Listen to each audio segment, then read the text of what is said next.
Welcome back to the Viking Central therapeutic couch of really just anything you guys want to talk about. I mean, honestly, obviously we are probably not nobody's in a good mood after today's game. It's a 23-6 drubbing at Lambeau Field, and a lot of it has to do with kind of our own doing. And honestly, that's a very good team that we played today. Yes, it's a really good defense, but at the same time, we didn't do ourselves any favor today in the game, and we knew this coming into it. The big talk that we had was, "Hey, can we defeat the Packers, and can we defeat ourselves?" And this was the first time coming into the game where we finally had our offensive line healthy. Unfortunately, we end up having Christian Darrisaw and Donovan Jackson get hurt.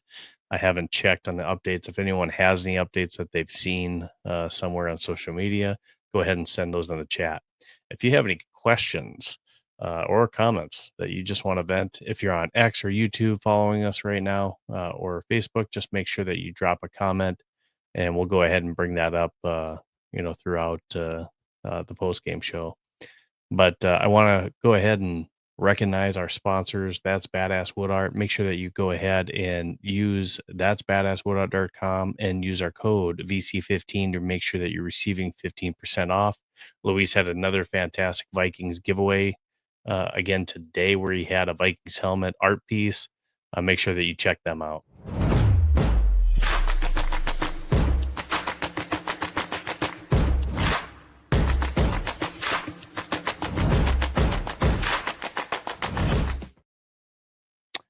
And if you're still aspired to go to any Vikings games yet this season, you can use our code VikeCentral and you can get $20 off any $50 or more purchase. And if after today you're not looking to go to any games, that's okay. You can use them on concerts or events. Some of this is sarcasm, guys. I mean, honestly, it's frustrating watching a game like that. I'm a fan, just like you guys, where it's not like I'm an emotionalist individual when I'm watching these games. It's very frustrating to see what we saw today. Our defense did do what they could to keep us in this game, and just man, we did whatever we could, especially in that second half. The first half, I mean, yeah, our offense wasn't scoring points, but at least we were keeping it close and we weren't turning the ball over, right? We weren't having, egregious type turnovers, but man, it's just crazy. Uh, Old Skolver guy can't make excuses by saying it was a good team. JJ just not ready. Looks like Cousins. Man, Cousins looked a lot better than JJ. JJ was a veteran, Kirk Cousins was a veteran quarterback. I mean, we can't, you know, we can't put those two in the same mold. Kirk Cousins was a cerebral type quarterback where uh, he could still gunsling the ball, but he wasn't a mobile quarterback. But Kirk Kirk was reliable as far as what he was going to get you, and I thought Kirk was a very good quarterback, honestly. Um, when he was here in Minnesota, if you take a look at least at his numbers, I thought he did a really good job. I think in the years that Kirk was here, one could argue that we didn't necessarily put, um, some of the defensive pieces or the offensive line around him while he was here. But there's no excuses for JJ today. There's not. Um, it's just it's a tough sell here to try to even uh, Brett mentioned it on our X account. It's tough to keep saying have patience, right? He was 12 and 19 today. So when you look at the accuracy, these are really deceiving stats. 12 and 19 when you look at his, how many completions per attempt. Uh, he threw for 87 yards today. And it's not like weather was a huge factor today in today's game. No touchdowns, 2 interceptions. It was just, you know, it wasn't like, the opportunities that he got were great. I mean, Green Bay did a great job with Micah Parsons and Rashawn Gary getting pressure on him, and, so whether that's KOC scheming, maybe shorter routes or, um, screen plays, to try to dissuade them from either sending pressure, but they were getting pressure even with their front four. So, that's tough, especially when we have the left side of our offensive line go out of the game with Christian Darrisaw and Donovan Jackson. It gets even worse.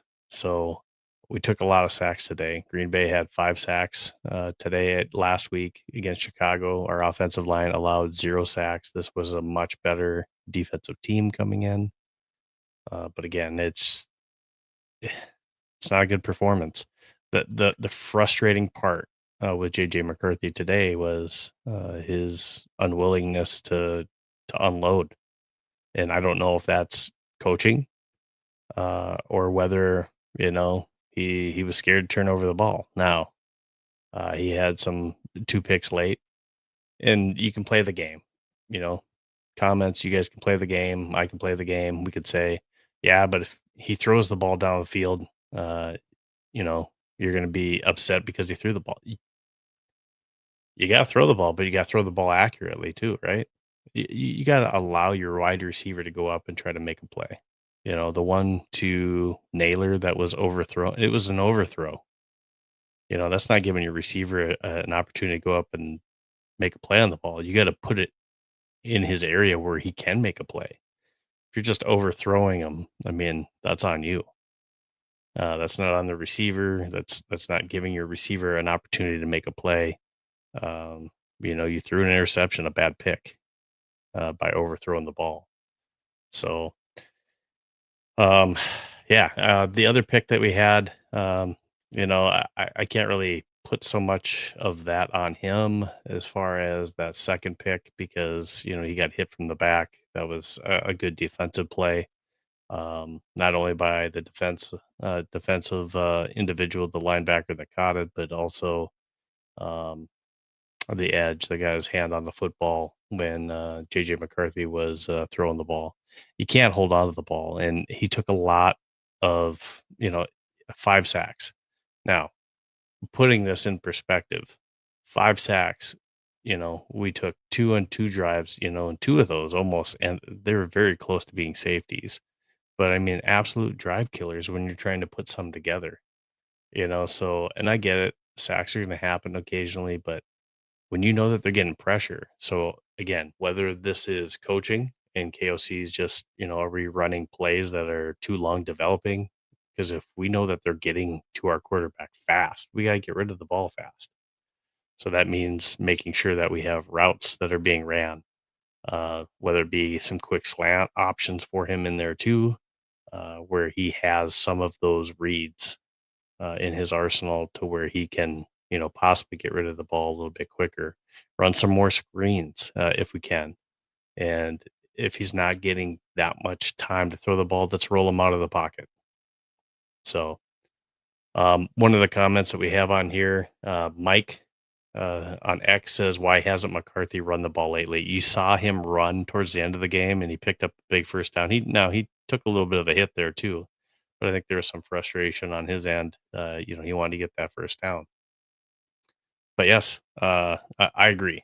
Get him out of the pocket. And if nothing's downfield, make that decision and run it. You know, get that first down if that's the case, or get some yards and take off. He's got mobility. He's got quickness. He has the ability to take off.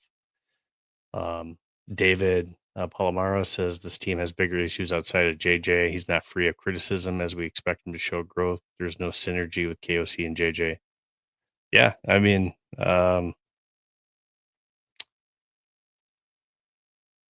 yeah, I mean that's maybe the case. There's 2 ways of looking at this. Are we calling plays that benefit JJ, or is it just JJ's not growing and JJ's not seeing some of the things he should see? Um, We talked about it on the pregame show. He holds the ball too long in a lot of situations where he should be throwing it a lot earlier. We saw that in today's game, but even just the hesitancy allows the defender to make a play on the ball or takes away the opportunity for the receiver getting the ball, heading upfield, and being able to make a move on a player to maybe get some extra yak. So that's one thing I've seen too. David also says, as long as he's on the team, sadly, he's out. QB. I'm not exactly sure what you mean. Oh, he's our QB is what you mean. Long as he's on the team, sadly, he's our QB. Yeah, I mean that's where we're at. I mean, this year you have to play him the rest of the year, and that is extremely tough because we know we got 6 more games we got to watch, right? So, Isaiah Folsom says that was a tough watch, and guess what? We're gonna have to watch more of it. We got 6 more.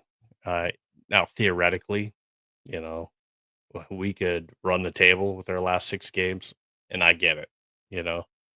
I'm just saying that technically that is a possibility. You could run the table with 6 games, but if we're being realistic with how we're playing, um, you know, we're negative. I think we're now negative 11 or 12, 11, I think now on the take give. That's not winning football. It's not. You're not going to win many games when that's happening. So you got to protect the ball, but you got to be able to be aggressive at the same time, and you got to find that happy medium. I'm okay if we throw picks, but yet we're scoring points and we're putting points on the board.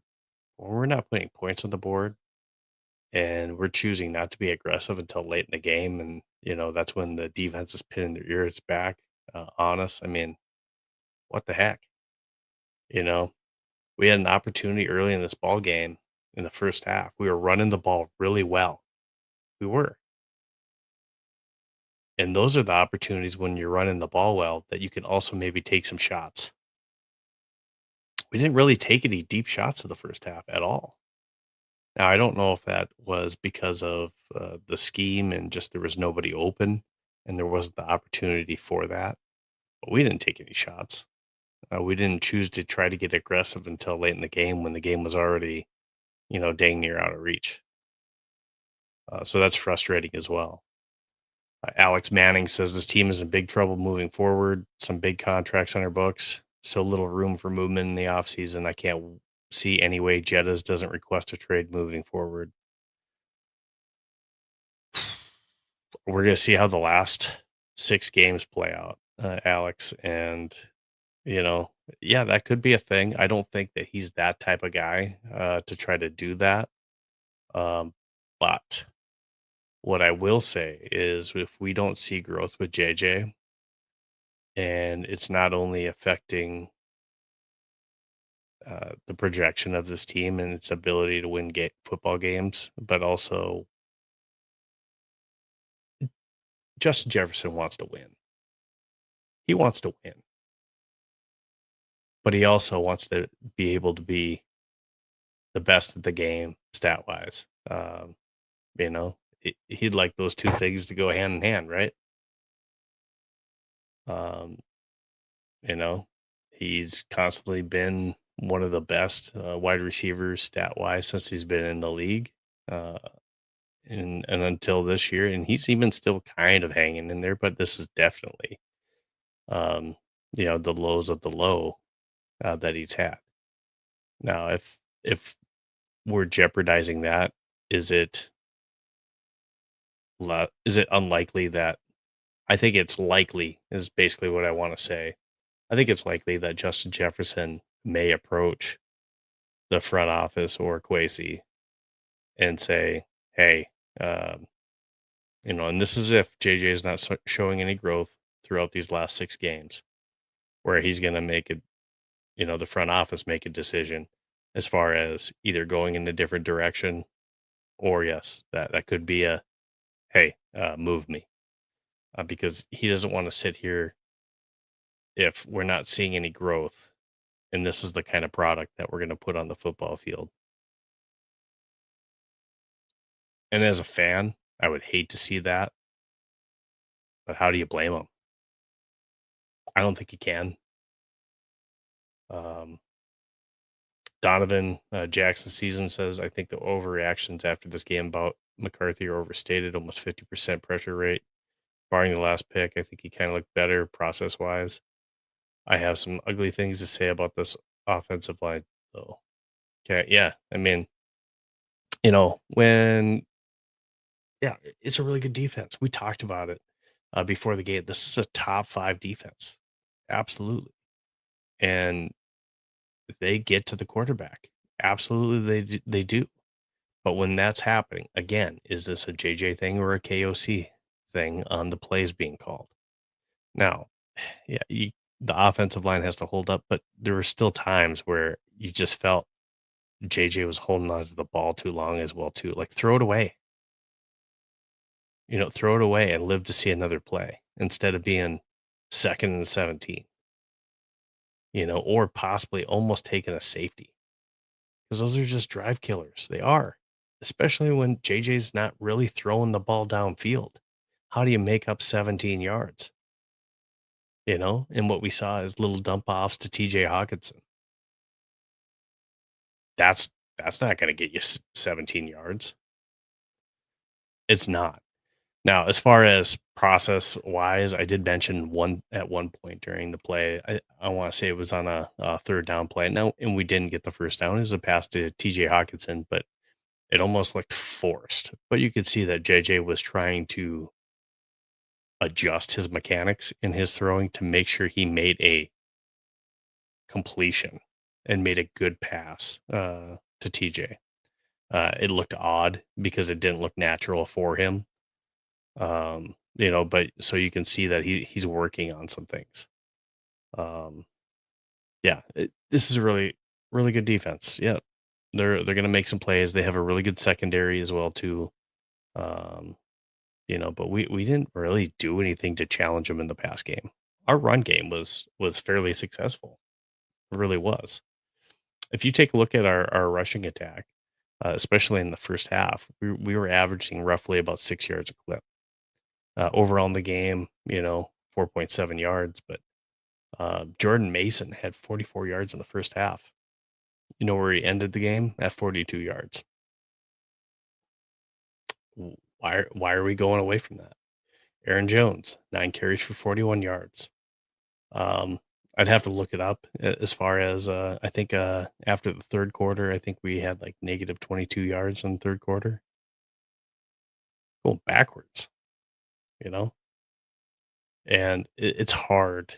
Um, we come out of that third quarter and our defense gets a stop against Green Bay after they move the ball a little bit, but then they get a big stop, make it 4th and 15. They got to punt the ball and can't make it up. Miles Price, fumble. We turned it over. It was 10-6 at half. And, they're getting the ball inside the 10, and they're able to punch it in with Emmanuel Wilson for a touchdown. That's just a throat punch. It is, and it's hard to get up after that. Um, when as a defense, you're doing all you can. Uh, that bend don't break. But then you just turnovers every game here lately. Uh, you keep putting the defense, and the defense can only do so much, guys.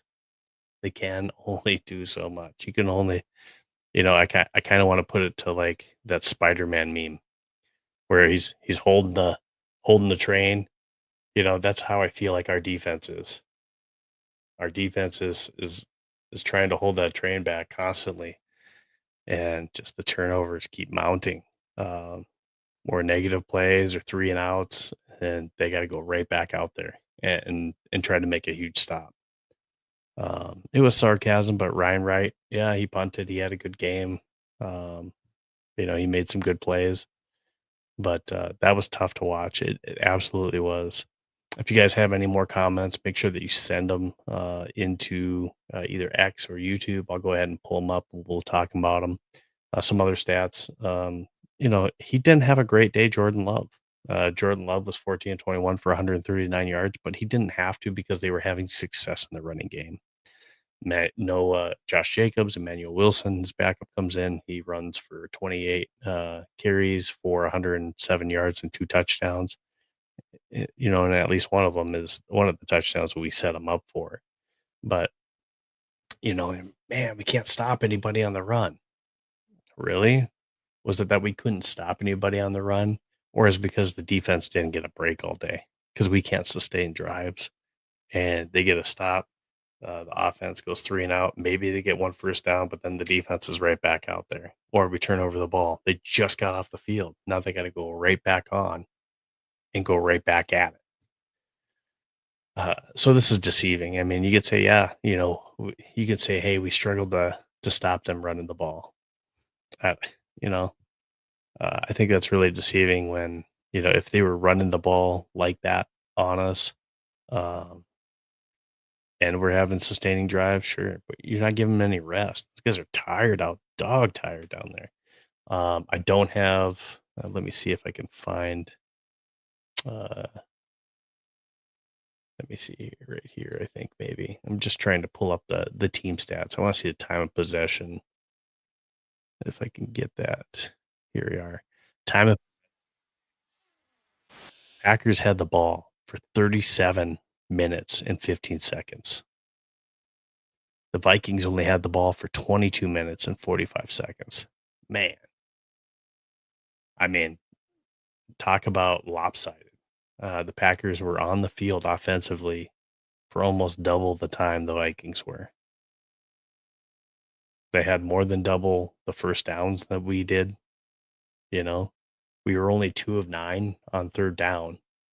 So we weren't extending drives. We looked really, really decent, I would say, on our very first drive to start the game. JJ was making some plays, the running game was working. Yeah, we ended up having to kick a field goal. Will the Thrill. Will, uh, awesome, by the way. That kick, that 59-yarder before halftime, just lights out. It's windy at Lambeau, and it's 59 yards. Never a doubt. Dude, you know, amazing job. 2 field goals. I don't have the graphic made yet, but he is our badass player of the game. It's Will Reichard. I mean, that guy shows up no matter what it is, the situation, the distance. That guy's really reliable and came through for at least one gigantic kick today, but 2 big field goals. I think they were both 50-yard field goals that he had today. And let me just see if I can pull up the distance on those 2 field goals that he had. I know one of them was 59. Not sure how long the other one was. I'll have to pull that up. But um, Will Reichard, he's your badass player of the game, and that's sponsored by That's Badass Wood Art. Got some Mickey. Mickey says we suck. With one comment, and the other one, Mickey on X says, I don't know what the offense is trying to do or not trying to do. Time of possession is also related to the turnovers. Absolutely. Absolutely. If you're turning over the ball, I mean, that's a pretty short um, time of possession opportunity there. But like I told you, on third down, we were 2 of 9. It's not a very good percentage at all. Donovan Jackson season again on X, going from the first drive to the drive with the 3 broken screen passes, and then to Hawkinson sneak, which was not a great play at all. We just, hey, can, right? And then into Miles Price is not a recipe for a winning game when you were playing solid on offense. The quarterback was not. I don't want to say solid on offense. Now, yes, this is deceiving stats. Um, was his accuracy and his completion percentage better? Sure, but I mean, all of his passes that he had for the most part today, he didn't throw very far down the field. They were little dinks and ducks, except for you know um, the one to Naylor that ended up in an interception, and he had one decent yardage completion, I believe, to Justin Jefferson in the game too earlier on. Um, Braxton, I see you. I don't even want to hear I see your comment. Don't even want to hear about the Packers right now. He's got some Packers comments on there. Yes, Packers got the best of us today for sure, and wasn't good for us. So, but yeah, you know, uh, it's not a good game, guys. It just wasn't good. You know that. I know that. That first field goal the Vikings had. Just trying to get the distance of it. Why won't you give me the distance? 52 yarder. So we had a 52 yarder and a 59 yard field goal. So um, huge. All right, this and Braxton, I appreciate you jumping on, and you did bring something to my attention that's worth something. Is Unfortunately, it's not great news either. Is In overtime, the Lions did just now get a touchdown, so they now in overtime lead the Giants 34-27, and I think they might have got the ball first. So now the Giants will get an opportunity, I believe. So I think the Giants still get an opportunity to score a touchdown now. Where else around the league? Bears also got a win. Final 31-28 over the Steelers. So in the division right now, at least how it's looking is we're going to be going a game back behind everybody in the NFC North after today. Mickey says maybe we get Jameis Winston next year. Um, Man, I mean, so Jameis right now is throwing. He's now accuracy wise, Jameis Winston is not doing anything accuracy wise. He's 15 of 30, so he's only completing 50% of his passes. But Jameis is a gunslinger. He's thrown for 343 yards today with 2 touchdowns. Wandale Robinson has 153 yards in that game and touchdown. So that's a wild one going on right now in Detroit for sure. One of the things that we're gonna have to just kind of take a look at with JJ. Unfortunately, like I said, um, we got to take a look at if there's going to be growth throughout the rest of the season. So today was, I don't think, a great example of that. We can say that, hey, he made some effort on his accuracy, but man, it's tough to watch. We gotta see him playing better quarterback play. 87 yards just isn't going to cut it in the league. It's not. So Mickey says, "Do we draft a quarterback in 2026?" Let's see how this year ends. We do have Max Brosmer, that has shown some really good stuff, at least in training camp and in preseason. So that is going to be a debate on whether or not do we draft somebody or do we just bring in a veteran that can push for, you know, potentially even, um, if JJ is not looking like he is growing, do we bring in somebody that we think can push or take that starting job if JJ is not growing and showing progress? I don't know. That's just where I am right now. There's still 6 more games. I need to see more yet the rest of the season, and that's just being fair to JJ because, you know, who knows, within these last 6 games, who knows, maybe in the last 4 games, something just clicks for him when we start seeing some chemistry and some things that are working or where he starts figuring some things out. That hey, I can't hold on the ball. Maybe KOC figures out some things to where, hey, I've retooled some of how we run or call offensive plays to where they're better for the skills and the abilities of JJ McCarthy. Hey, we're using his mobility more, whatever it may be, rolling him out. So I make you say it's a great show, by the way. I appreciate that. You know, this probably, this definitely isn't my best performance by any means. If you're catching our pregame shows, we put a lot into that. Those are definitely good watches.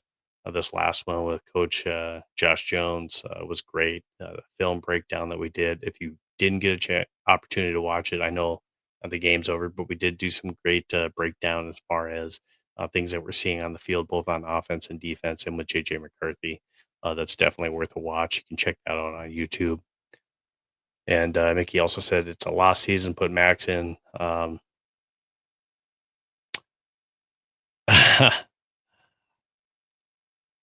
I the JJ of broadcasting now? No. Um, yeah, right.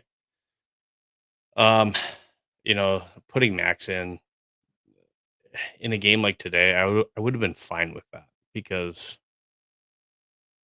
I wasn't seeing any growth. And sometimes you need to bench somebody. If they're not playing well or they're not, I cannot believe that KOC is saying, hey, hold on to that ball, or not getting after JJ for holding on to the ball in those situations.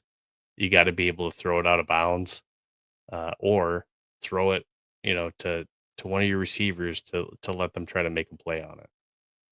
When you're getting a rush like that, the last thing you want to do is run backwards into the end zone. He was lucky he got out of it, but then start taking drive killing sacks, especially when you're already deep. But taking those drive killing sacks, like run out of the pocket, and try to run, get as many yards as you can, or throw the ball away, or give your receiver an opportunity. Taking those huge sacks are terrible. Sounds like the Giants are driving right now against the Lions. They're at the Detroit 45 is what I'm tracking. So that could be a crazy game. They're showing that one right now on Fox, and that could be a wild ending there too. Jameis Winston getting the dub in Detroit, right? But yeah, so that's kind of where I'm at, and I think Brett Brett's going to be joining me in future shows here too, and I think he's probably on a similar page as I am. You guys see what you have in JJ. Um, but if there's opportunities where we're absolutely getting blown out, or for heaven forbid, we get a huge lead on an opponent, let's put Max in. Let's see what he's got. Let's take advantage of those opportunities as well too. So, but JJ, we drafted him high. The front office isn't just gonna say, "Hey, you're not the guy." This early into it, they're gonna play him out the rest of the season. But again, if we're not seeing growth, that is going to make it tougher for them to go an entire off season through the draft and free agency and not pick up somebody to challenge him at that position if he's not showing growth for next year. Um, I think that would be, like I said before, with the question that got brought up with Justin Jefferson. I don't think he's that kind of guy. But again, if there's, if things are just a straight up dumpster fire the rest of the year, to where we're not seeing growth, and we can lose games and still see growth with JJ McCarthy. Let me be 100% with that. I don't I don't care this year at this point if we're losing games, but we're seeing JJ McCarthy grow. That's going to help us in next year and the next year after that, and down the road for the future. If we're seeing growth, but hey, we're losing games, we're being competitive, we're seeing things build to where, hey, we got something here. I'm okay taking a loss. Days like today, the Ravens game, you know, um, yeah, even last week against the Bears, when you're seeing that kind of stuff, it's just not good football. It's not good football.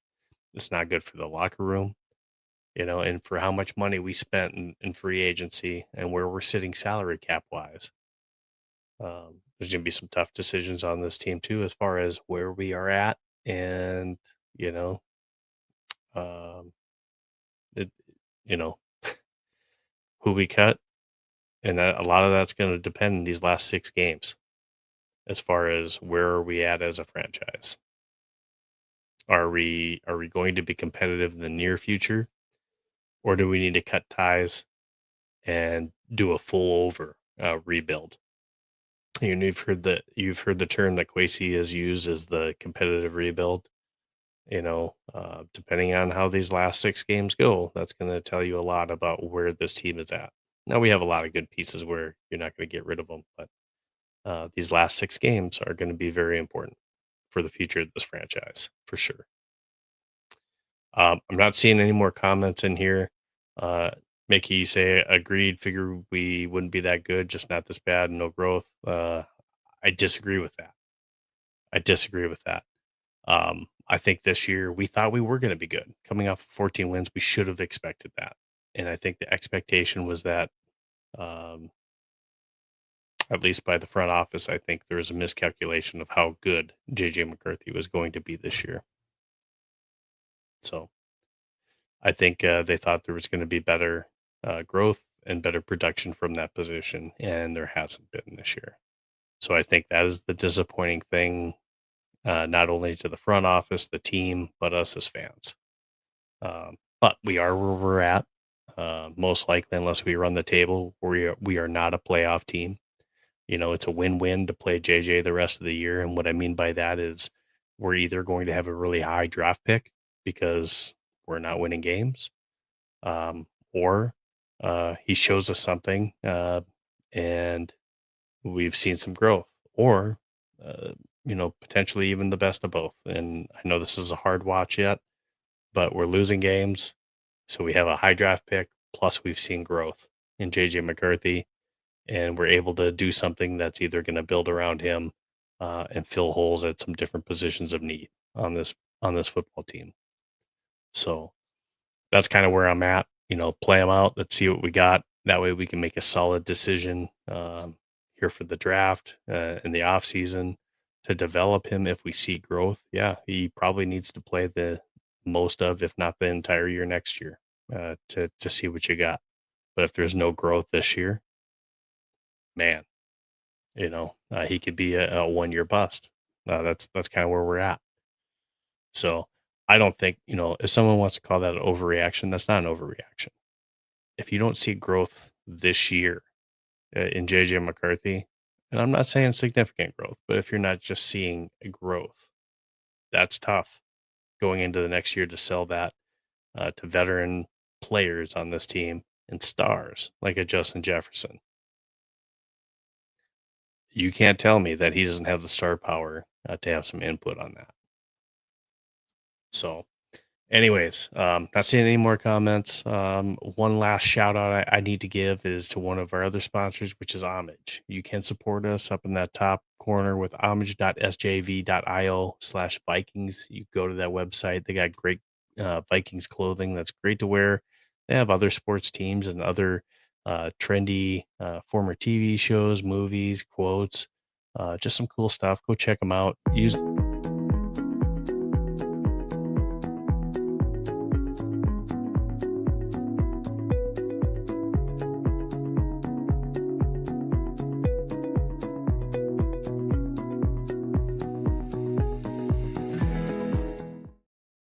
Use that link, homage.sjv.io/Vikings. Again, another way that you can help us support the show. Hopefully, this has been at least therapeutic for you guys as well. It gives you an opportunity to also vent, have some input, and gives us an opportunity to share our thoughts as Vikings fans on here after a game, whether it be win or lose.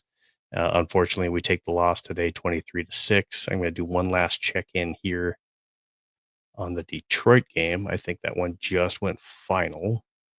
It did. So the Lions end up winning that game 34-27. So with that, we look on to the next game with the Seattle Seahawks. And I do have one other thing to bring up is on our pregame show next week and our next 2 weeks for guests, just so you guys know. If you haven't already seen it on our pregame show, we do have that next Saturday because it's a Sunday game. So Saturday at 9 p.m. Central Time. You can join us on X and YouTube and Facebook you can join us with your comments and questions, and we will have a special guest, actually Jason Harmon from the Before I Die podcast and from Sleeper Vikings is going to be on the show as our pregame guest for next week for the Seahawks. And then after that, the following week, when we have the Commanders at home, I'm going to have from Vikings territory the editor there, Dustin Baker. So that's our next 2 weeks of guests for our pregame show. Please make sure that you tune in. If you can't, you can always go to YouTube and see the recording from our past shows as well. So for Viking Central, I'm Steve. Thanks again. Appreciate it. Love the Vikings. Going to keep rooting for them. Going to keep rooting for JJ to succeed. But this is a tough watch today. So 23-6, we take the loss on to Seahawks in Seattle next week when we're their away team. Skull Vikings, go get the win next week. Let's prepare for the Seahawks and forget about this one.